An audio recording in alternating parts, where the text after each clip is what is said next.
దినము మన యొక్క ధ్యానాంశంగా దేవుని వాక్య భాగము 1 సమూయేలు గ్రంథము 16వ అధ్యాయము 13వ వచనంలో ఉన్న దేవుడి వాక్యాన్ని మొట్టమొదటి విషయంగా ధ్యానించుకుందామండి. 1 సమూయేలు గ్రంథము 16వ అధ్యాయము 13వ వచనంలో ఉన్న దేవుడి వాక్యాన్ని చదువుకొని ప్రార్థన చేసుకొని దేవుడి వాక్యాన్ని మనం ధ్యానించుకుందాం. సమూయేలు తైలపు కొమ్మును తీసి వాని సోదరుల ఎదుట వానికి అభిషేకం చేసెను.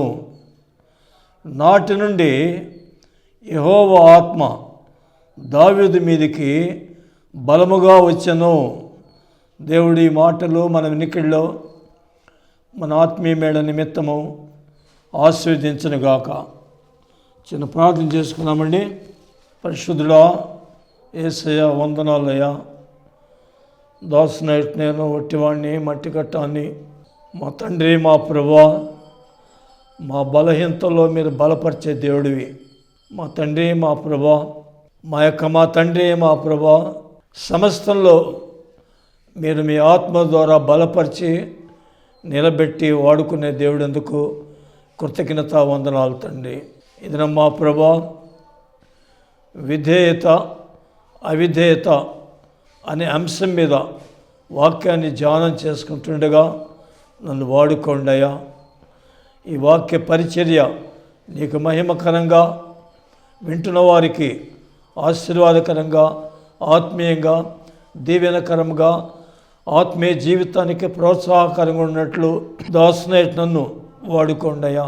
మీ కార్యములు జరుగుతున్నప్పుడు సాతాను దృశ్యాదృశ్యంగా అంతరాయం కలిగించే సాతాను సర్వశక్తి కలిగినటువంటి నజరేయుడైన యేసు నామములో గద్దిస్తుండగా బంధించయ్యా. మా తండ్రి, JSTV ఛానల్ చైర్పర్సన్ బన్నబాస్ గారిని, వారి కుటుంబాన్ని దీవించయ్యా. మీ దాసుని యొక్క పనిలో తోడుగుండి నడిపించండి. తమ్ముడు టెక్నీషియన్ మహేష్ను, ఆయన కుటుంబాన్ని దీవించండి. మీ దాసుని పనిలో తోడుగుండి నడిపించండి. ఈ వాక్య పరిచర్య చేసేదానికి స్పాన్సర్ చేసినటువంటి నా కుమార్తె అల్లుడిని జ్ఞాపకం చేసుకోండి అయ్యా. 6వ ప్రసన్నను, శిరీషను దీవించి ఆశీర్వదించండి. సంతానం ఏండి. మా తండ్రి, మా ప్రభువా, సమస్తంలో మీరు తోడుగుండి నడిపించమని, మా శ్రోతలందరినీ కూడా దీవించి ఆశీర్వదించమని యేసు నామమున వేడుకొంచున్నాం తండ్రి, ఆమేన్.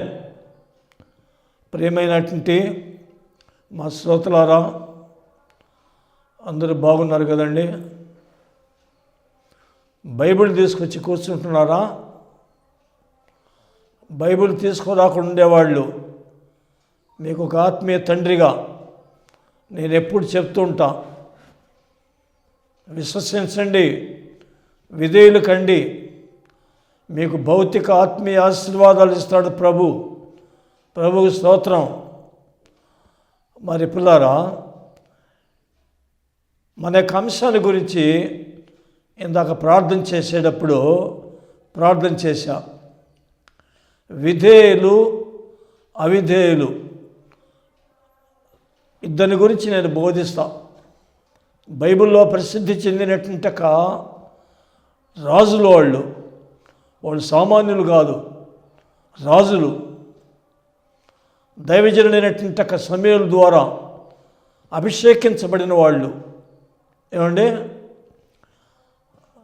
ఆ దినాలలో ప్రవక్తలు రాజులను అభిషేకించేవాళ్ళు, యాజకులను అభిషేకించేవాళ్ళు. అభిషేకం లేకుండా దేవుని సేవ చేయకూడదు, అభిషేకం చేయకుండా రాజరికానికి రాకూడదు. అది దేవుడి యొక్క వాక్య క్రమం. అందుచేత మొట్టమొదటి రాజు ఎవరంటే సౌలు. ఏమండి, బైబిల్ గ్రంథంలో రాయబడినటువంటి ఒక మాట, బైబిల్ ప్రపంచంలో గిన్నీస్ ఆఫ్ ది వరల్డ్ దాంట్లో ఎక్కి ప్రసిద్ధి చెందిన గ్రంథం. దేవుడికి స్తోత్రం. నేను ప్రతి మాసం ఒక చిన్న మాసపత్రిక వేస్తున్నా. పోయిన మాసంలో ఎంతమందికి అందిందో లేదో నాకు తెలియదు. అందిన వాళ్ళు నాతో సంప్రదించండి. ₹2 మాత్రమే. ఆ ₹2 కూడా దేనికంటే పిల్లరా, జెరాక్స్ కాపీ తీసి పంపించేదానికి. ఈ మాసంలో మరి మాసపత్రిక గమనించండి. 2 రాజుల్లో మొదటి రాజు సౌలు యొక్క అవిధేయత వల్ల ఆయన పడిపోయినాడు. అది నెక్స్ట్ పాయింట్. మొదటి విషయం ఏంటంటే దావీదు ఆయన యెరూషలేములో 40 సంవత్సరాలు పరిపాలించినట్లుగా దేవుడి యొక్క వాక్యంలో ఈ మాటలు రాయబడి ఉన్నాయి. దానికి కారణం ఏంటంటే పిల్లరా, ఆయన విధేయత. దోస్ హూ ఆర్ హ్యావింగ్, ఎవరైతే కలిగి ఉంటారో ఒబీడియన్స్ అంటే విధేయత, దే విల్ గెట్ బ్లెస్సింగ్స్. వాళ్ళు ఆశీర్వదించబడతారట. దేవుడికి స్తోత్రం. అది దేవుడి యొక్క వాక్యం చెప్పే సత్యం. ఇప్పుడు ఈ మొదటి సమూయేలు గ్రంథం 16వ అధ్యాయంలో మనం చదివినటువంటి 13వ వచనంలో యెహోవా తైలం తీసుకుని వచ్చి సమూయేలు ఆయన అభిషేకించినప్పుడు నాటి నుండి యెహోవా ఆత్మ దావీదు మీదకి బలముగా వచ్చెను. దేవుడికి స్తోత్రం కలుగునుగాక. దేవుని ఆత్మ లేకపోతే దేవుడు కార్యాలు చేయలేరు, రాజరికం చేయలేరు. ఏమండి, క్రైస్తవులైనా సరే ఆత్మీయ జీవితంలో వాళ్ళు ముందు సాగలేరు, లోకంలో పడిపోతారు.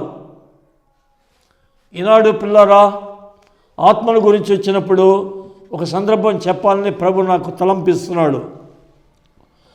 సంఘ స్థాపకులైన, సంఘ కాపరులైన, సంఘ పెద్దలైన ఈనాడు ఆత్మీయ జీవితంలో అంత సరైనటువంటి విధానంగా లేని కారణం ఏంటంటే దేవుని యొక్క శక్తి లేదు.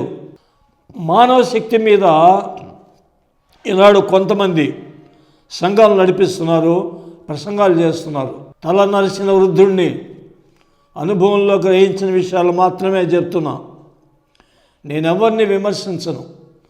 నా ప్రసంగంలో మీరు గమనించండి, కొందరు అంటాను కానీ అందరి గురించి నేను చెప్పను. ఆత్మీయులు, భక్తులు కష్టాలలో, బాధల్లో, నిందల్లో ఓర్చుకొని సేవ చేసేవాళ్ళు కూడా నేను చూస్తున్నా. కానీ ఈనాడు లోకాశలకు లోనై, లోకేచ్ఛలకు లోనై లగ్జరీ లైఫ్ మెయింటైన్ చేస్తున్నారు కొంతమంది దైవ సేవకులు కూడా. కొంతమంది వస్తే వాళ్ళకు లాడ్జీ తీసేయాలట. ఒక ఆయన నెల్లూరులో మీటింగ్స్ పెట్టించాలని చెప్పి ఆశపడ్డా. నాకు రాను పోను ఏసీ బుక్ చేయి, లాడ్జీలో రూమ్ చూసేయమన్నాడు. నా దగ్గర అంత స్తోమత లేదండి, ఐఎమ్ సారీ అని ఫోన్ పెట్టేశా.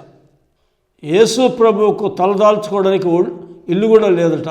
దైవజనుడు పౌలు, ఇంకో ఎంతోమంది దైవజనులు, ఆత్మీయులు, ఆత్మచేత నడిపింపబడిన వాళ్ళందరూ కష్టాలు, బాధలు, నిందలు, అవమానాల మధ్య సేవ చేశారు.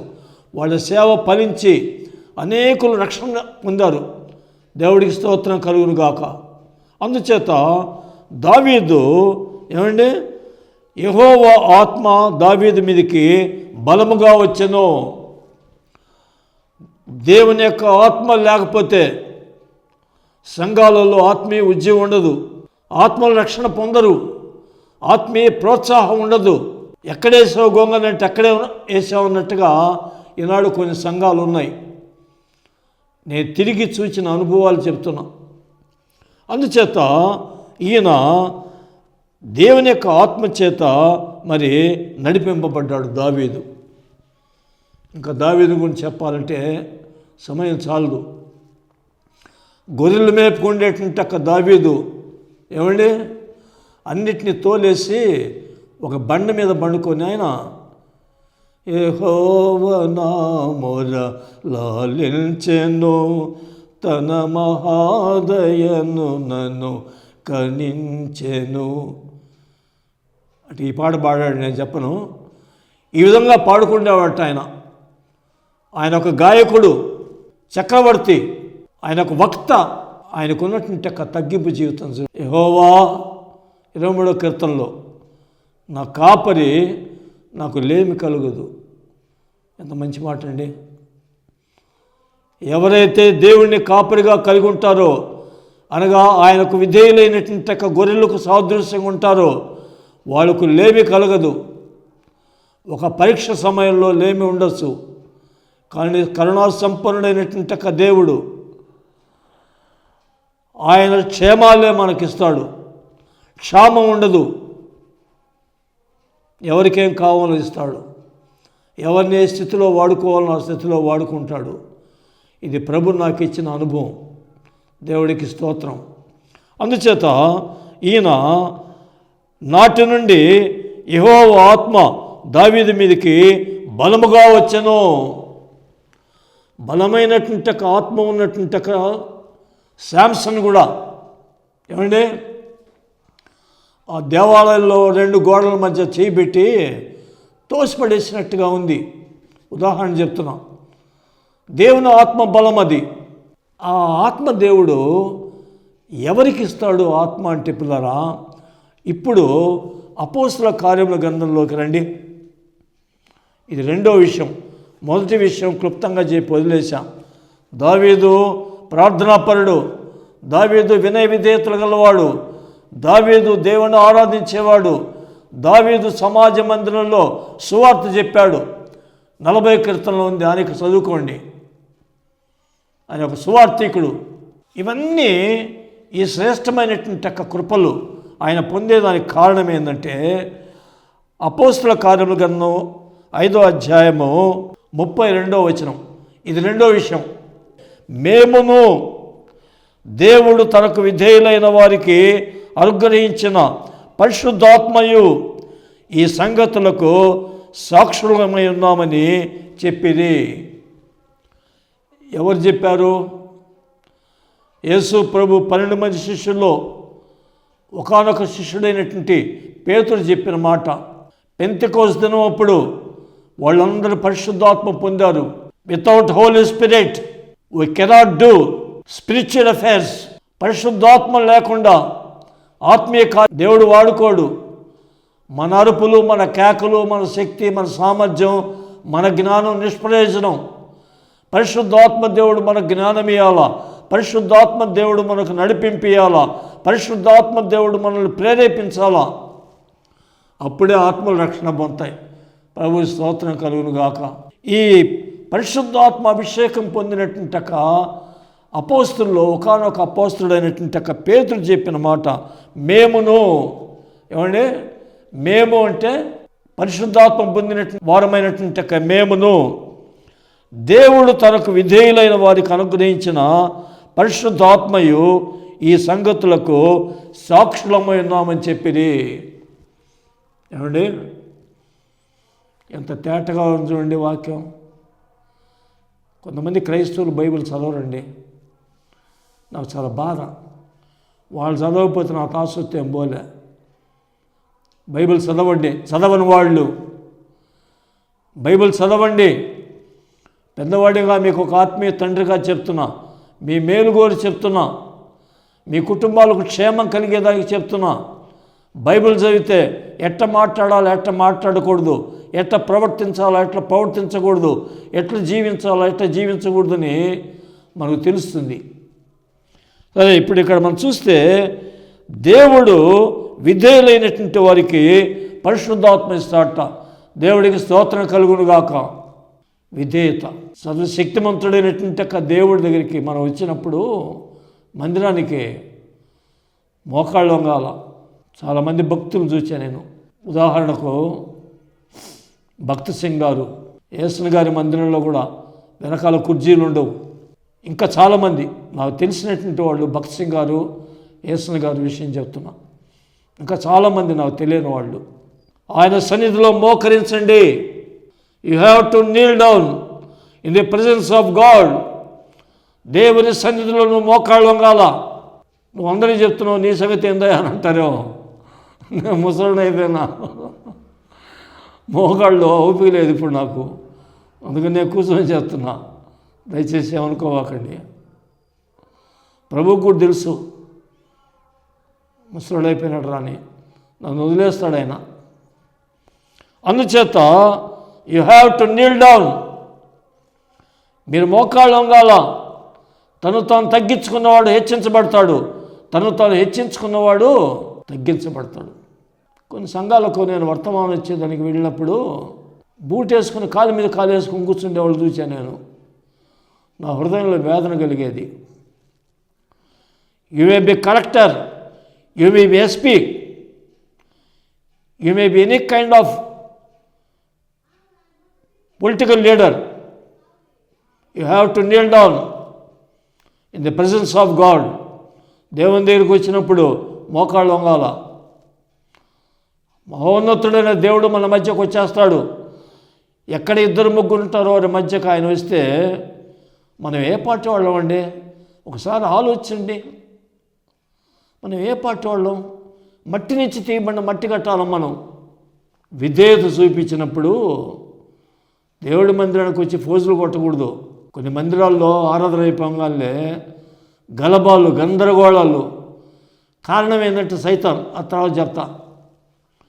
అందుచేత ఎవరైతే విధేయులవుతారో వాళ్లకు దావీదుకు ఇచ్చినటువంటి ఆ పరిశుద్ధాత్మ దేవుడు మనల్ని బలపరుస్తాడు. దేవుడికి స్తోత్రం కలుగు. మూడో విషయంలో మనం గమనిస్తే మొదటి సమూయేలు గ్రంథము 16వ అధ్యాయము 14వ వచనం. మూడో విషయం ధ్యానించుకుందాం. మొదటి సమూయేలు గ్రంథము 16వ అధ్యాయము 14వ వచనం ఏం రాయబడిందంటే, యెహోవా ఆత్మ సౌలును విడిచిపోయి యెహోవా యొద్ద నుండి దురాత్మ వచ్చి అతన్ని వెరవగా. సౌలు మొట్టమొదటిగా రాజుగా అభిషేకించబడ్డాడు. సౌలు జీవిత అనుభవం క్లుప్తంగా చెప్తా. సౌలు గాడిదలు మేపుకునేవాడు. గాడిదలు మేపుకోవటం అంటే అదే ఐఏఎస్ పోస్ట్ కాదు కదా. గాడిదలు మేపుకునేవాడిని. ఆ కనికరం గల దేవుడు, దయా దాక్షిణ్యం కలిగినటువంటి దేవుడు, ప్రేమామయుడైనటువంటి ఆ దేవుడు దేవుని ప్రజల మీద మొట్టమొదటి రాజుగా ఎంత కృప చూడండి. మనం ఆరాధించేటువంటి త్రియేక దేవుడికి అభిషేకించి నువ్వు రాజుగా ఉండరా నాయనా అని చెప్పారంటే బైబిల్లో ఉండే మాటలు నోటితో చెప్తున్నా. ఒకానొక సందర్భంలో అమాలేకీయులు అనేటువంటి వాళ్ళ మీదకి వెళ్ళి నువ్వు అమాలేకుల రాజు వాడిని సంహరించు అతన్ని. అక్కడ ఉన్న బలిసిన వాటిని, బక్క చిక్కిన వాటిని అన్నిటిని కూడా నువ్వు అన్నిటిని తగ్గొట్టి నరికేసేయమని చెప్పి ప్రభు బయలుపరిచాడు సమూయేలు ద్వారా. ఈయన అయ్యగారు అమాలేకుల దగ్గర పోయేసి ఆయన సజీవుడిగా పట్టుకొచ్చాట. అమాలేకుల రాజు అయినటువంటి అగగ అనుకుంటా ప్రాణాలతో పట్టుకొచ్చాడు. బలిసినటువంటి ఆవులు, ఎద్దులు పట్టుకొచ్చాట. బిర్యానీ చేసుకొని తినడానికి కావాలా? చాలామంది తింటారులేండి, తప్పేంలే. అది ప్రభు విన్నాడు. ఆ రంకెలు సమూయేలు చెప్పాడు, సమూయేలు నువ్వు అభిషేకించావే రాజుగా, అతను చేసిన పని ఏం తెలుసా? అమాలేకుల రాజును పట్టుకొచ్చాడు. మంచి బలిసినటువంటి ఆవులు, ఎద్దులు పట్టుకొచ్చాడు. ఎవరా నాయనా సౌలా, దేవుడు ఏం చెప్పాడు? దేవుడు నా ద్వారా ఏం చెప్పాడు? నువ్వు చేసిన పని ఏందిరా స్వామి అంటే, స్వామి అల్లెళ్ళే కుమారుడా, కుమార్తె బైబిల్లో దేవుడు సంబోధించేది. అక్కడ అంటాడు, నీ దేవుడైన యెహోవాకు బలి ఇచ్చేదానికట. ఎంత అన్యాయపు ఆన్సర్ చూడండి అది. ఏమండి, అవిధేయతో కూడినటువంటి సమాధానము. దేవుడికి బలి ఇచ్చేదానికి దేవుడు అనుకుంటే ప్రపంచంలో ఉండేటువంటి బలిసిన ఆవులు, గొర్రెలను దేనైనా తెచ్చుకోగలుగుతాడు, తెప్పించగలుగుతాడు ఆయన. అక్కడ ఒక చిన్న పరీక్ష, ప్రభు పరీక్ష పెడతాడు. పరీక్షలో పాస్ కావాలా. ముఖ్యంగా అభిషేకించబడిన వారులారా, ఆత్మీయులారా, అనేక పరీక్షలు వస్తాయి మనకు. చూద్దాం, అవి బాగా చదివి పాస్ అయితే సర్టిఫికెట్. పరీక్షలో పాస్ కావాలి మనం. ఏమండి, సౌలుకు అది ఒక పరీక్ష అనుకుందాం. పరీక్షలో ఫెయిల్ అయిపోయినాడు అబ్బాయి. అయ్యగారు, రాజుగారు అతన్ని దించేసి దావీదును మరి రాజరికంగా రాజుగా అభిషేకించాడు. దేవుడికి స్తోత్రం. ఇందాక నేను ఇంగ్లీష్లో ఒక మాట అన్నా, those who are having disobedience they will get curse. దాని అర్థమైందంటే పిల్లారా, ఎవరైతే అవిధేయులు అవుతారో వాళ్ళు శాపం పొందుతారట. ఎంత భయంకరం చూడండి. చివరకు సౌలు తను తాను పొడుచుకొని చచ్చిపోయినట్టుగా దేవుడి వాక్యంలో ఉంది. మనల్ని మనం పొడుచుకొని చచ్చిపోయే పరిస్థితిగా, రైలు కింద తలకాయ పెట్టే పరిస్థితి, ఏమండి, కుటుంబంలో నెమ్మది లేని పరిస్థితి, సమాధానం లేనటువంటి కుటుంబాలు, సమాధానం లేనటువంటి సంఘాలు ఈనాడు ఎందుకున్నాయంటే పిల్లారా, దేవుడి యొక్క వాక్యానికి విరుద్ధంగా జీవిస్తున్నారు ఈనాడు కొంతమంది. అక్కడ ఎంటర్ అయ్యేది ఎవరంటే సైతాను ఆత్మ. ఏమండి, సైతాను ఆత్మ. కొంతమంది సంఘ పెద్దలను, కొంతమందిని భలే వాడుకుని ఉంటాడు సైతాను. కొంతమంది సంఘ కాపరులు కూడా. ఒక దైవజనుడు అంటున్నాడు, వాడు వచ్చి ముసుకేసేస్తాడట. ఆ ముసుగులో వాళ్ళకి ఏం అర్థం కాదు. ఏమంటే ఆ ముసుగులో వాళ్ళు ఏం చేస్తున్నారో అర్థం కాదు, వాళ్ళకి కనపడదు. సైతాను సైజులు వారీగా ముసుగులు తీసుకొని వస్తాడట. యేసు గారు ఒక మాట చెప్పాడు, మంచి ప్రార్థనాపరుడైనటువంటి దైవ సేవకుడు వాకిట్లో కూర్చుంటానంట, పొద్దున్నే బైబిల్ చదివి ప్రార్థన చేసుకుంటూ లోపలికి పోతాడట. పాస్టమ్ కూడా బైబిల్ చదువుతుంది అనుకోండి, లాభం లేదు, పాస్టమ్ బైబిల్ చదివి ప్రార్థన చేస్తుంది, పిల్లకాయల దగ్గర పోతాడట. వాళ్ళ బైబిల్ లేకుండా ఏం లేకుండా ఉంటారు అనుకోండి కొంతమంది పిల్లకాయలు, అవిధేయతతో కూడిన పిల్లకాయలు, వాళ్ళకి వేసేస్తాడట ముసుగు. అప్పుడు ఆత్మీయుడైన దైవజనుడికి, ఆ దైవజనురాలకి మహావేదనలు, శ్రమలట. పాస్టర్ గారు బాగుండి పాస్టమ్మ బైబిల్ లేకుండా, ప్రార్థన లేకుండా ఉంటుందనుకోండి, ఆ అమ్మకి వేసేస్తాడట ముసుగు. పాస్టర్ని శోధిస్తుంటుందట. యేసు గారు 6వ క్లాస్ చదివాడు ఆయన. దైవజ్ఞానం అది అంతే. ఈ రీతిగా ప్రియ దేవుడి వాక్యం వింటున్న శ్రోతలారా, ఈనాడు సైతాన్ చేత వాడబడుతున్న కొన్ని క్రైస్తవ సంస్థలు, కొన్ని క్రైస్తవ సంఘాలు. ఆరాధనీయంగా గొడవలు దేనికండి? సోమవారం నుంచి శనివారం వరకు విశ్వాసులు కష్టాలు పడి పాపం వేదనలు, కుటుంబ సమస్యలతో ఆదివారం మందిరానికి వస్తే ఆదివారం వాళ్ళకి ఏముండాలా? ప్రశాంత వాతావరణం, దేవుడి యొక్క వాక్యం, వాళ్ళ కొరకు ప్రార్థన చేయాలా, వాళ్ళు సంతోషంగా వెళ్ళిపోతారు. ఈ గొడవలు, ఈ గందరగోళాలు చేస్తే విశ్వాసం ఎదిగేవాళ్ళు, ఏమండి, ఆ విశ్వాసం ఊడిపోయి వాళ్ళు కూడా భయంకరంగా తయారవుతారు. ఈనాడు కొన్ని సంఘాల వల్ల ఇటు తయారవుతున్నారు. మనశ్శాంతి లేకుండా ఏ సంఘాన్ని పోదాం అన్నట్టుగా ఉన్నారు కొంతమంది. అందుచేత చివరిగా ఇంకొక మాట చెప్పి నేను ఇక ముగిచ్చేస్తా. ఎఫెసీ పత్రిక చూడండి, 4వ విషయంలో మనం గమనిస్తే పిల్లారా, ఎఫెసీలు రాసిన పత్రిక 2వ అధ్యాయము మొదటి 2 వచనాల్లో ఉన్న దేవుడి వాక్యాన్ని గమనించండి. మీ అపరాధముల చేతను, పాపముల చేతను మీరు చచ్చిన వారై ఉండగా ఆయన మిమ్మల్ని క్రీస్తుతో కూడా బ్రతికించెను. దేవుడికి స్తోత్రం. ఈ 2వ వచనం ప్రాముఖ్యంగా చూడండి. మీరు వాటిని చేయొచ్చు. వేటిని? అదే మన అపరాధముల చేత మనం చచ్చిపోయినప్పుడు యేసు ప్రభువు యొక్క రక్తం మనల్ని విమోచించింది, మనల్ని రక్షణ నడిపించింది కదా అనే విషయాన్ని, మనం బ్రతికింపబడ్డాం క్రీస్తుతో కూడా అనే ఆత్మీయ విషయాన్ని మర్చిపోకుండా మీరు వాటిని చేయొచ్చు. వాయుమండల సంబంధమైన అధిపతిని అనగా అవిధేయులైన వారిని ఇప్పుడు ప్రేరేపించు శక్తికి అధిపతిని అనుసరించి ఈ ప్రపంచ ధర్మం చొప్పున మునుపు నడుచుకుంటుంటిరి. ఏమండి, ప్రపంచ ధర్మం చొప్పున ఈనాడు కొంతమంది దైవ సేవకులు, కొంతమంది సంఘ పెద్దలు, కొంతమంది సంఘాలు స్థాపించినటువంటి సంఘ స్థాపకులు ప్రపంచ ధర్మం చొప్పున లోకానుసారంగా నడుచుకుంటున్నారు. లోకాశలు, లోకేచ్ఛలు, ఏమండి, కారుంటే ఏమో వాళ్ళ గురించి వాళ్ళు గొప్పగా అనుకుంటారని, ఏమి కాలు నడకన పోతే. సేవకులారా, పెద్దవాడినిగా సీనియర్ పాస్టర్గా మాట చెప్తున్నా, ప్రపంచ ధర్మం చొప్పున నడుచుకునే వాళ్లకు, ఆత్మీయులకు నేను చెప్పకూడదు. దేవుడు నా మీద కోపపడతాడు. ప్రపంచ ధర్మం చొప్పున నడుచుకుంటున్నటువంటి సంఘ స్థాపకులారా, సంఘ కాపరులారా, సంఘ పెద్దలారా, ఈ ముగ్గురు వెళ్ళే సంఘాలు పాడైనా బాగైనా ఈ ప్రపంచ ధర్మం చొప్పున ధనాపేక్షకు లోను కావద్దు. ధనాపేక్ష సమస్త కీడులకు మూలం.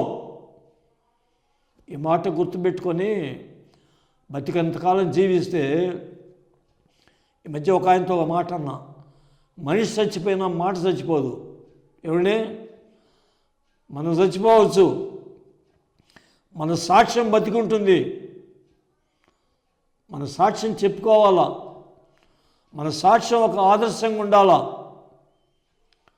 లేకపోతే చూడండి, అవిధేయులైన వారిని, ఆత్మీయత లేని వాళ్ళను వాయుమండల సంబంధం అధిపతి ప్రేరేపిస్తారట. అవిధేయులు, దేవుడి వాక్యానుసారంగా జీవించకుండా వాళ్ళందరూ కూడా, వాళ్ళు ఎవరైనా సరే వాళ్ళు అవిధేయులు. వాళ్ళను ప్రేరేపించేది ఎవరంటే, దైవజనుడైన పౌలు ద్వారా దేవుడు రాసి ఎఫెసీ పత్రిక 2వ అధ్యాయం మొదటి 2 వచనాలలో వాయుమండల సంబంధం అధిపతి అంటే సైతాన్. వాళ్ళు ప్రేరేపించే సైతాన్. వాళ్ళకి అర్థం కాదు. ఆత్మీయ జీవితంలో ఎదుగుదల లేని వాళ్లకు, మంచి ప్రార్థనా జీవితం లేని వాళ్లకు సైతాన్ చేసే కుతంత్రాలు అర్థం కావు. సైతాన్ చేత వాడబడుతుంటారు, కానీ వాళ్ళకి అర్థం కాదు. ఏంద్రా నేను సంఘంలో ఈ విధంగా బ్యా బ్యా బ్యా బ్యా బ్యా అని అరుస్తున్నానే, దేవున్నా మనకి ఎంత అవమానం. ఈ మందిరానికి ఎవరైనా వస్తారా? హిందువులు రావాలంటే ఎట్ట వస్తారండి? I like Christ but I hate Christians అన్నాడు గాంధీ. మహాత్మా గాంధీ గారు క్రైస్తవుడు దానికి ఇష్టపడ్డాడు. మత్తయి సువార్త 5వ అధ్యాయం చదివి, వైలెన్స్, నాన్ వైలెన్స్ అంటే ఏంది? హింస, అహింస అనేది మత్తయి సువార్త 5వ అధ్యాయంలో యేసు ప్రభు కొండ మీద చేసిన ప్రసంగాలు అది చదివేట. నేను ఒక పుస్తకంలో చదివి తెలుసుకున్నా. కానీ కొంతకాలానికి ఆయన ఏమన్నా అంటే, ఐ లైక్ క్రైస్ట్, నేను యేసు ప్రభు అంటే ఇష్టపడుతున్నా, బట్ ఐ హేట్ క్రిస్టియన్స్, అయితే నేను క్రైస్తవులు ద్వేషిస్తున్నాను అన్నట్ట. ఈనాడు మనలో ఐక్యత లేకుండా, ఆత్మీయత లేనందువల్ల మతోన్మాదులు కొడుతున్నారు, చర్చిలు కూల్చేస్తున్నారు. అందరూ ఐక్యమవుదాం, ప్రార్థన చేసుకుందాం. మెయిన్ ప్రార్థనకు మించినది లేదు. మా మందిరాన్ని రమ్మని నేను చెప్పను. ఎక్కడికక్కడ పశ్చాత్తాపడండి. మన యొక్క అవిధేయత వల్ల, మన అనైక్యత వల్ల ఈనాడు సైతాను భారతదేశంలో విస్తారంగా పనిచేస్తున్నాడు. ఇది వాస్తవిక సత్యం. ప్రార్థన చేసుకుందాం మనందరం, అప్పుడే సైతాన్ పారదోలగలుగుతాం. కానీ నీ శక్తి, నీ సామర్థ్యం, నీ జ్ఞానం నిష్ప్రయోజనము అని దైవ సేవకుడిగా, పెద్దవాడినిగా అనుభవపూర్వకంగా చెప్తున్నా. దేవుడి మాటలు మన వెనుకల్లో మన ఆత్మీయమైన నిమిత్తము ఆశీర్వదించునుగాక. ప్రార్థన చేసుకొని ఆశీర్వాదంతో మనం సెలవు తీసుకుందాం. పరిశుద్ధుడా యేసయ్యా, వందనాలయ్యా. ధ్యానించుకున్న మాటలు వినిన వారి హృదయాల్లో ఫలింప చేయండి నాయనా. ఎవరైతే అవిధేయులుగా ఉన్నారో వారు మా తండ్రి విధేయులై మోకాళ్ళొంగి వాళ్ళ బలహీనతలు ఒప్పుకొని పశ్చాత్తాపడితే అదృశ్యంగా నీ రక్తాన్ని ప్రోక్షించి, పాపాలు క్షమించి, బలహీనతలు క్షమించి, నీ ఆత్మతో అభిషేకించి మీరు బలమైన పాత్రగా వాడుకుంటకు కృప చూపించే దేవుడందుకు కృతజ్ఞత వందనాలయ్యా.